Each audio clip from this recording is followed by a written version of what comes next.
Hi, it's Larry Gaines from Options on the Open. We're the leaders in day trading and swing trading using options, and it's our goal to help all our members make consistent, impressive returns trading options every day. Just wanted to show you a couple of charts here today. We've had a fantastic move up from the lows on the S&P futures and just the broad markets in general. But I thought I'd point out to you just a few technical levels and some potential resistance that's coming up that hopefully you'll be aware of and tread lightly into this up move.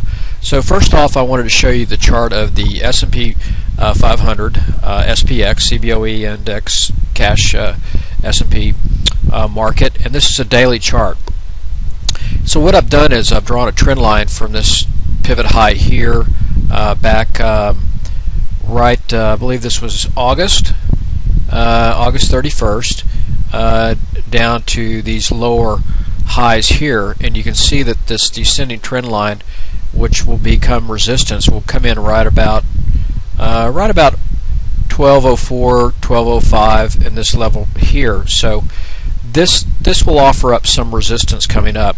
Now the next thing I wanted to point out too is that using a Fibonacci retracement, if you take the high from back here, this was I believe, let's see when this was. This was May 2nd, 2011. This high here extended down to the low of the move that we had back, about October the 4th. And you get your Fibonacci retracement levels in here. You can see today we broke above the 382, so it was a very strong finish. Great bar there.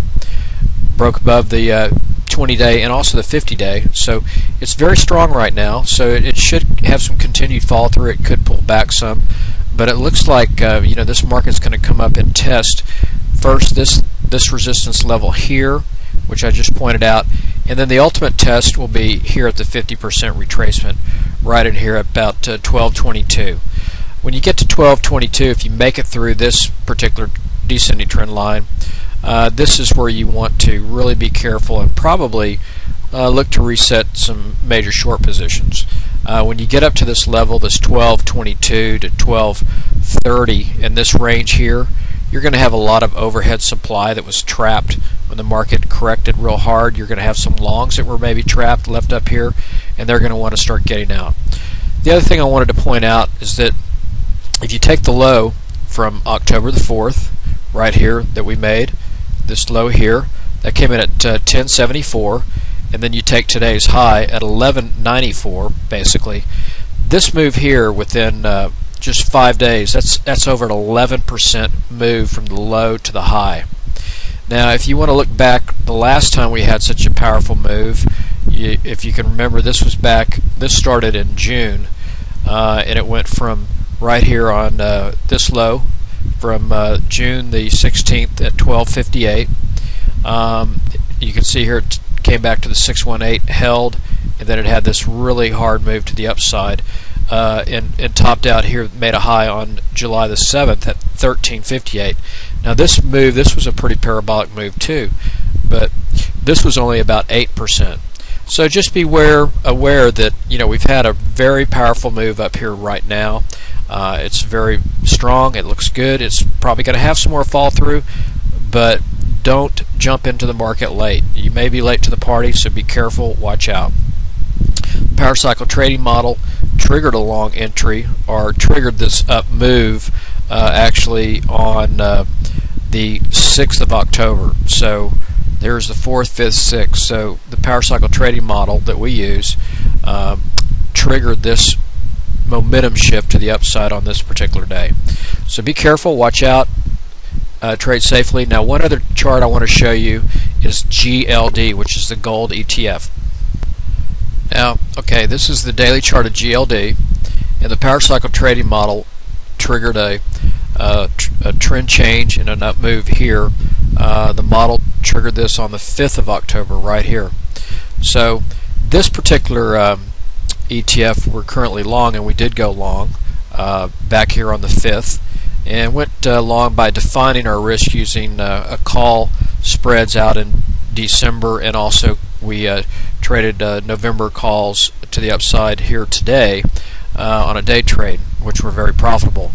But the thing that looks great about this particular trade is, number one, the cycle indicators that we use show the cycle change to the upside here on the 5th, so that's very positive. But then this is a powerful pennant formation. You can see here this descending trend line, this uptrend line, so it's either going to break to the downside or upside. Well, our model said it was to the upside, so that's one reason we went long. But you can see when you have breaks of these kind of pennant formations, you usually get some good fall through momentum. So what I'm currently looking for now is some additional fall through to the upside. This 165 or 166 is the 382 retracement level from the high back here in September to the low in October. So it's a good probability that it'll get up here to the 382. Usually when you have massive sell-offs, once they get back to the 236, then there's usually a retest of the 382, which also comes into the 20-day moving average. So I think there's a real high probability that GLD will have some additional fall through, maybe $3 to $4. If it gets up here and shows some strength through that, then you've got this gap area here, which gets filled around 167. So there's a lot of momentum that can possibly, once this thing gets going, push this to various levels. So I wanted to point that out. And if you'd like to learn how to trade using our power cycle trading model for day trading, swing trading, and how to use options, please come join us at optionsontheopen.com and learn how we use our systems to trade consistently and make good, consistent returns. Thank you for your time.